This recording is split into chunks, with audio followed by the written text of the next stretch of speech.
Hi everyone, and welcome to Watercolors with Jaylene. And today I am going to be showing you how I make a lot of different little gift tags. And before we get started, I would like to ask you to subscribe to my YouTube channel if you haven't already. And if you could go ahead and like this video, I'd really appreciate it. If you have any questions or comments, please leave them below. I do like to see the feedback, and I'd be happy to answer any questions that you do have. So for today, I do have a lot of tags laying here, and we're not going to paint them all, but I kind of want to show you what I do. You know, when I have little scraps of paper, I put them in a little basket, and then when I feel like doodling, I'll sit down and I just create a bunch of little gift tags, put them in a basket, put them back in the same basket actually. And then when someone's birthday or special occasion is coming up, then I always have these little tags that I can put on there. And it's just my own personal little touch, personal little touch. And a lot of my friends and family, because they do receive these all the time, so they said, why don't you do a video and just show everyone how you make these and kind of put the idea out there. So, you know, if anyone wants to do it, and I thought that would be really cool. So for today's lesson, I do have just a bunch, and like I said, it's just little scrap pieces of paper, watercolor paper that I have because I'm always, you know, cutting paper up to make special sizes, so I end up with all of this extra stuff. So you can see I have a bunch of them here. I'm not going to paint on all of these. I just kind of wanted to show you. Most of them I do put a little hole in the corner so that they can hang diagonally on the square ones, and then for, you know, the longer ones I do put it just in the middle.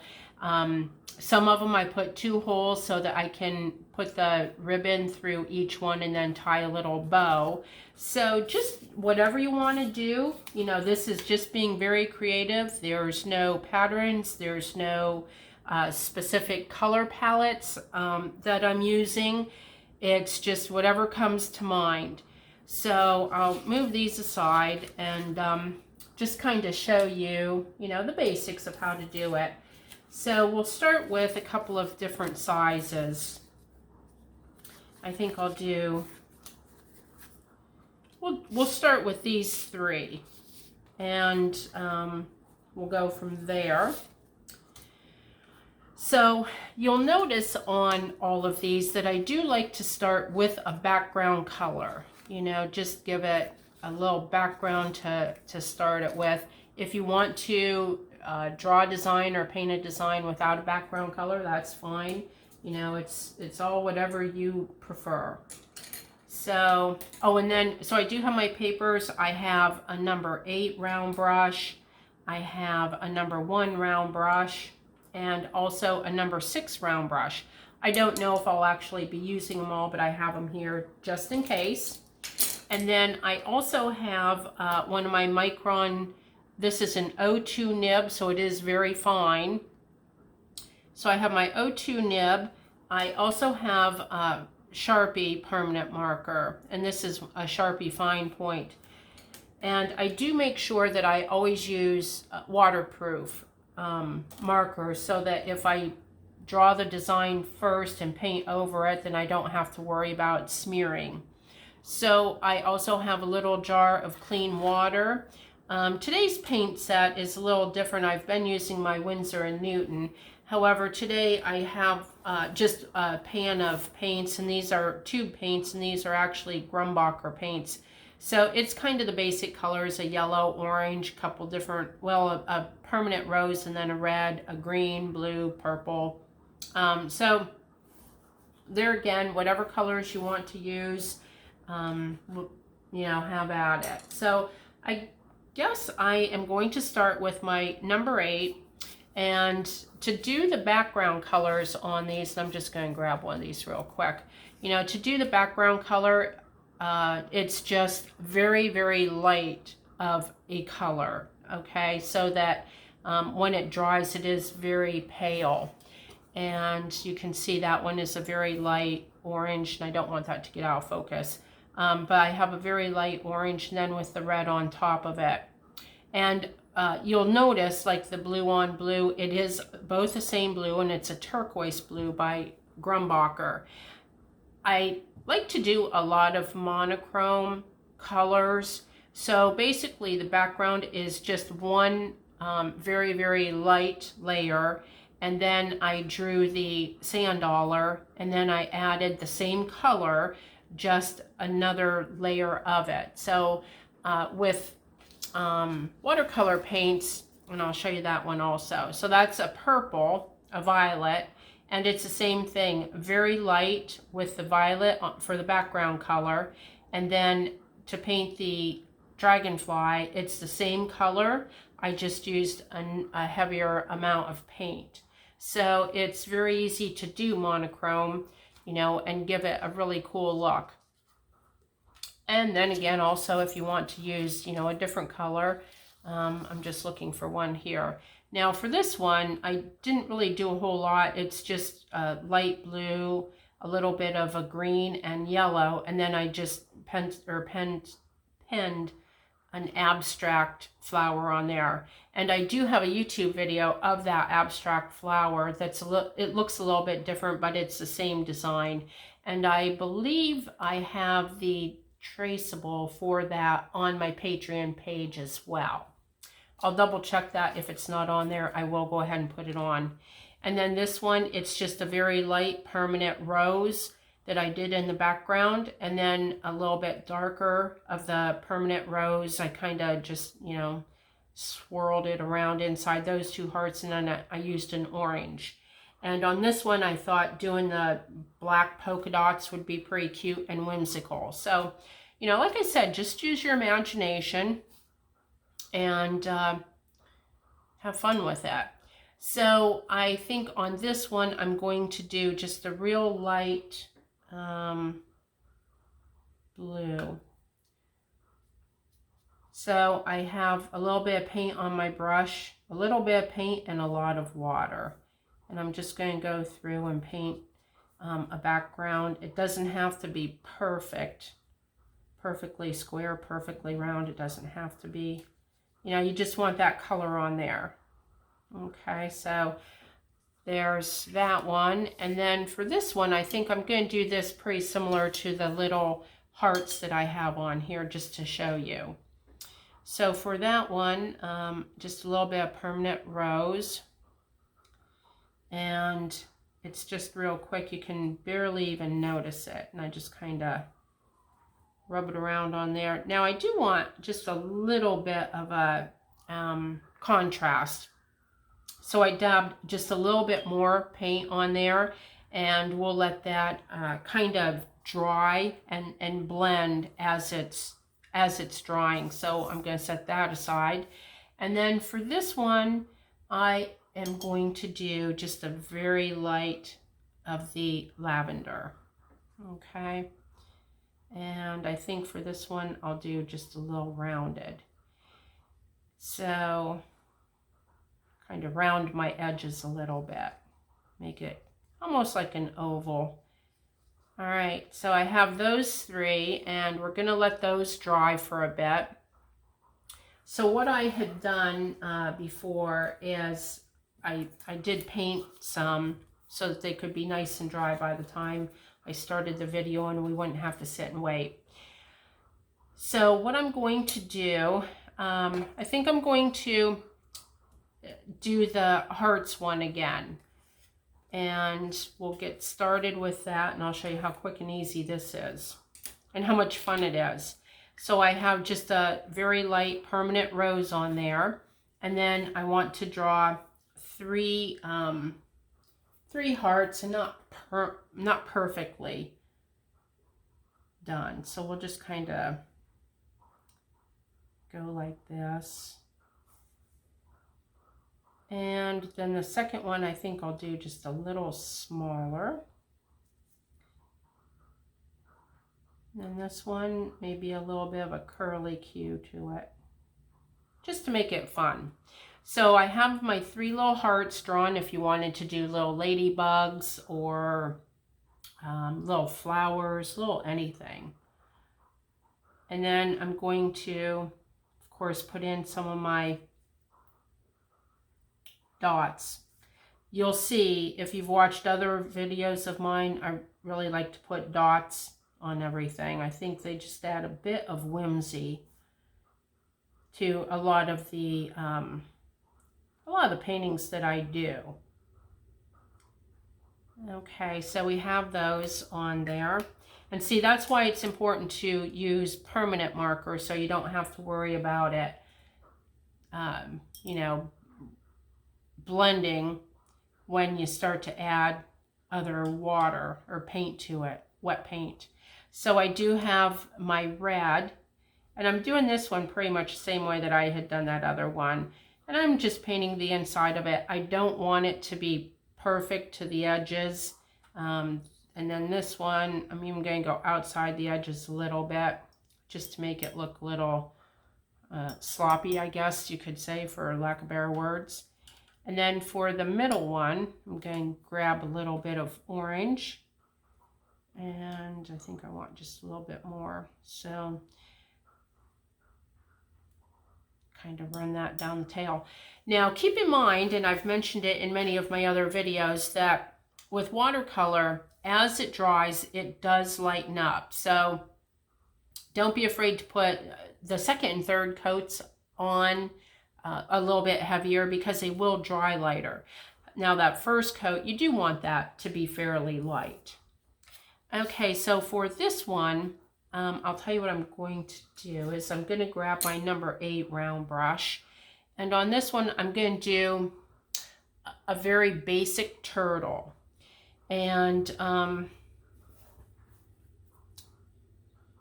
don't know if you're aware, but I've mentioned it in other videos also, that I do live on the Gulf Coast of Florida. So in this area, there's a lot of beach and sea life type themes. And so that's why you'll notice that I do have like the sand dollars, the turtles, fish, you know, just all kinds of different sea life. So for the turtle, and like I said, this is just going to be a very basic turtle. Very basic, very, maybe I could use the word folk art, you know, kind of primitive. I'm not going to have a whole lot of detail to it. Then for the head, we can just go like this. Let's get a little bit more paint. And so for this, I have used the green, very light on the background, and now I'm using it on the turtle as well. And so there's the body and the head of the turtle. And then for the, I guess I'll use the same for the fins or arms. And then they just kind of come out.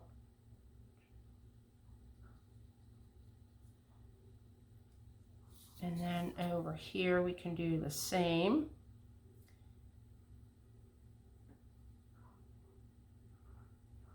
And flowers are another very popular thing that you could, you know, do little gift tags of. Then of course for the holidays, you know, all kinds of really fun, cool things you can do with that. I'll probably be doing another video of tags and gift items once it does get a little bit closer, like maybe in November.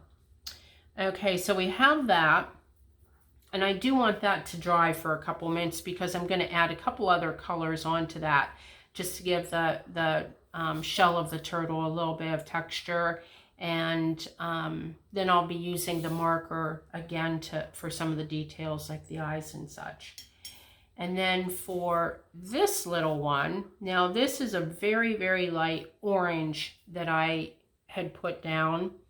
And so for this one, tell you what I think I'm going to do. I'm going to use my number 1 brush, and I'm going to do more of a flower like this. So, for that, I am going to use my red. Okay, so to create the flower, I have just a little bit of the red on my brush because I do want the petals of the flower to be very light. then I'll be putting in the darker accents towards the middle in the same color. So for this one, it is a little different. Orange is the background. I'm using red. I think it's actually the permanent rose, and I have just a little bit of paint on my brush, but a lot of water. And so, you know, I want to create the petals. And I always like to try and get like 5 petals in, okay? And they don't have to be perfect, because as I always say, nothing in nature is perfect. So we're gonna just kind of put these on here real quick. And they're almost like in a teardrop shape.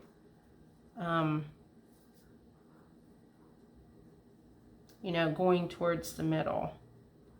Okay, so there we have the basic petal. So I'm going to set that aside and let that dry for just a moment. So while that's drying, I think we can go back to the turtle. Actually, that's still a little damp. So while that's damp, what I will do is use my marker and pencil in a couple of things. And I'm going to pencil in the eyes. And then around here, I'm just going to kind of highlight the outside of the turtle. Whoops. I always like his nose to be just a little bit pointed.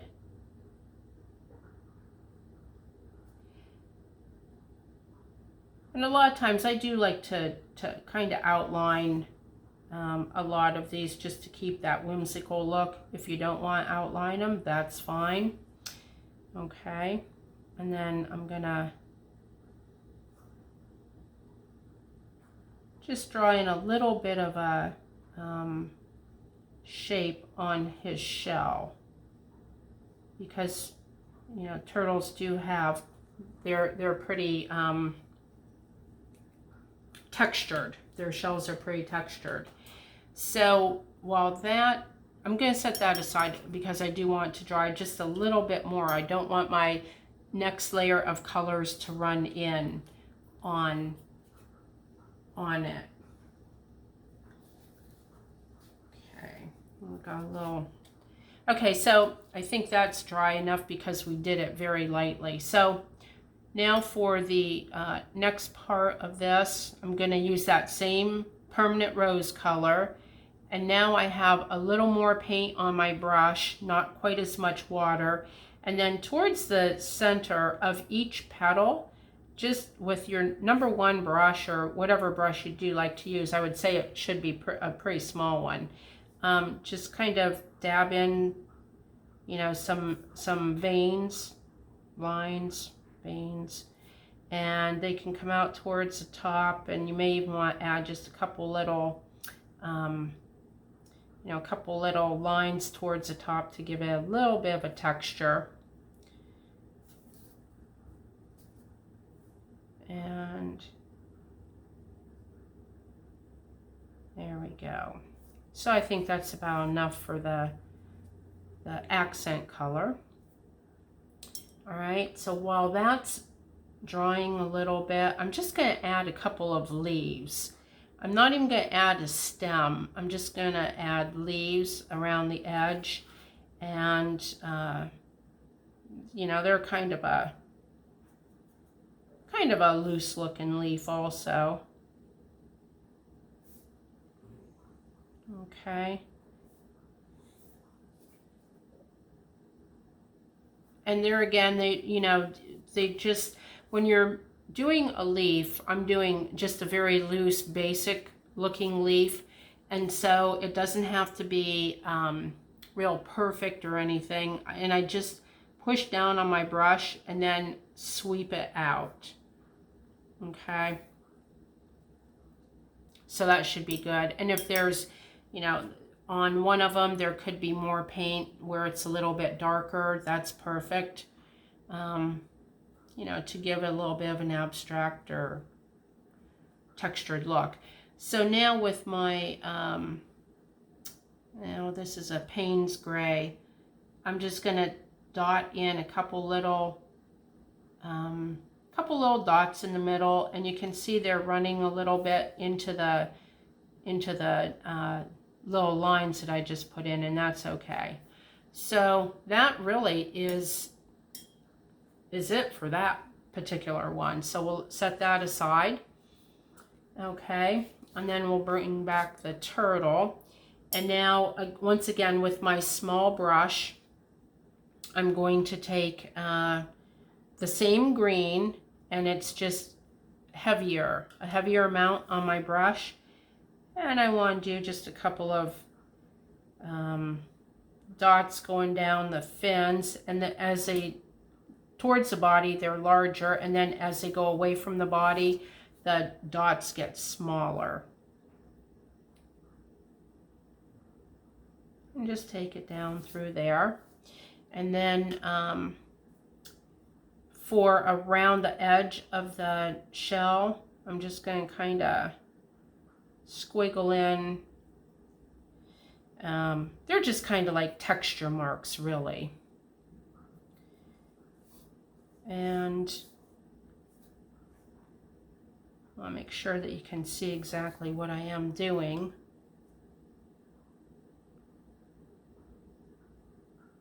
Okay, and then for these along the back, I'm just going to color those in. And see, I'm using just the same green on all of it. Now, if you wanted to add color, have at it. It would be really cool if you did. You know, a lot of turtles do have different colors, and so that would be, you know, that'd be really cool too.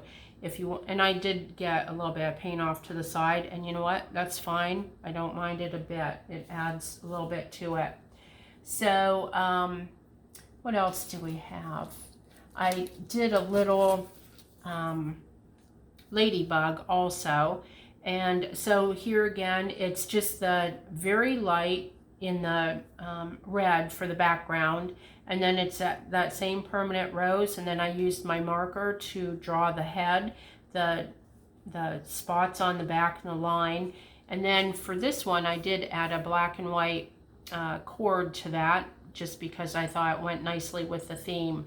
So now that we do have these three completed, what I do, I always have all kinds of strings and ribbons and such laying around, so I just kind of grab anything that is available, and then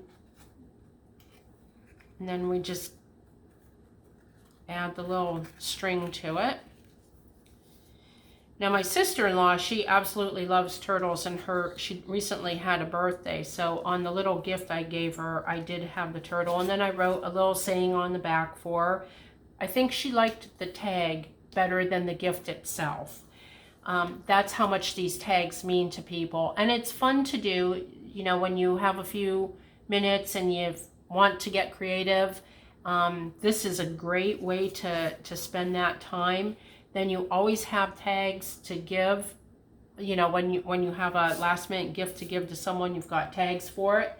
And actually the tags themselves can be a nice gift. With my Patreon, my top tier people, that's what they're going to get this coming month for September, along with a couple of cards, custom cards. I always give custom cards, and I try and do other things also. So they're going to end up getting some tags because I've made an awful lot. I have a surplus. So this is just some old ribbon with some glitter to it that looks really cool.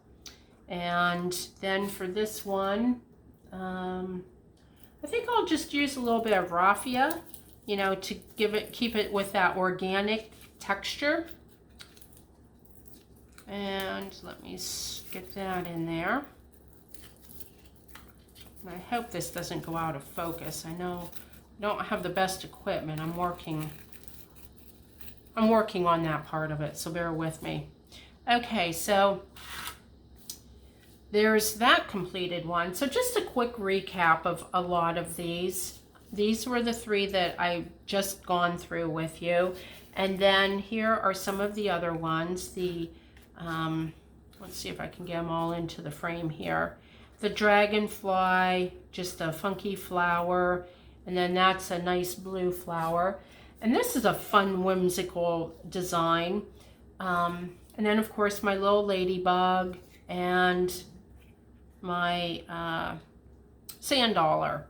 So if you wanted to do fun rainbows, you know, for maybe like a little kid's gift or absolutely anything. And like I said, you know, they're fun to make. Throw them in a little basket so that you always have them, you know, for that last minute gift that you might need. If you make, because I know this time of the year a lot of people are canning or making jams. So if you have a can of, you know, jam that you've recently made that you want to give to someone, what a perfect little tag for that. So at any rate, that here, and I'll leave these here. And once again, if I could ask you to subscribe and like to my YouTube channel, I would greatly appreciate it. If you want to head on over to my Patreon page, it is a monthly membership. And as low as, I believe, $2 a month, you can go on there and download a lot of the traceables. There's coloring pages, there's instruction sheets, all kinds of cool stuff. And I'm always adding to it. So on that note, I hope you have a wonderful day, and ciao for now.